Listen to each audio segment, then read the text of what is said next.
Since the 1990s, a mysterious decline has plagued the globe, threatening our food security, irreplaceable ecosystem services, and the nature we love. This plague to which I'm referring is the decline of the bees. Now, a common question you hear nowadays is why do bees keep dying, where the primary attention is being paid to non-native honeybees. However, little attention is being paid to the suffering of hundreds of wild bee species, which themselves contribute billions of dollars through their free pollination services. Therefore, it is our responsibility to investigate those mechanisms underlying these native pollinator declines. Now, the focus of my master's thesis has been to address the decline of native bumblebees, which are suffering from a number of stressors, including habitat loss, climate change, and exposure to pesticides and pathogens. Now, we know that in nature, bumblebees are exposed to each of these stressors both individually and in combination. So to understand their decline and answer why bees keep dying, we must investigate specific combinations of these stressors and their effects on bumblebee health.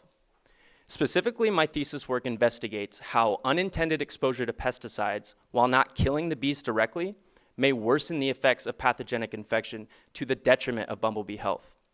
This prediction stems from the idea that allocating energy toward detoxifying these pesticides from the body will come at a cost to mounting an effective immune response against infection.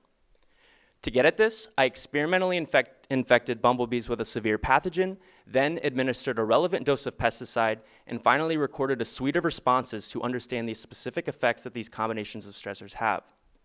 So, why are our native bees suffering? Well, this can partly be answered by a portion of my work, which has demonstrated that indeed, bumblebees which are exposed to pesticides suffer higher infections relative to bumblebees that remain unexposed to pesticides. My work supports the idea that pesticide exposure worsens the effects of pathogenic infection. So, addressing the mechanisms which underlie these native pollinator declines is the first step toward preventing their extinction. And the work I presented here heightens the need for conservation efforts surrounding pollinators facing this decline. Moreover, immediate action is essential if we consider that the loss of these pollinators equates to the loss of 1/3 of every bite of food you take. Therefore, I urge you to consider this information and the benefit you would receive from purchasing organic and locally grown food.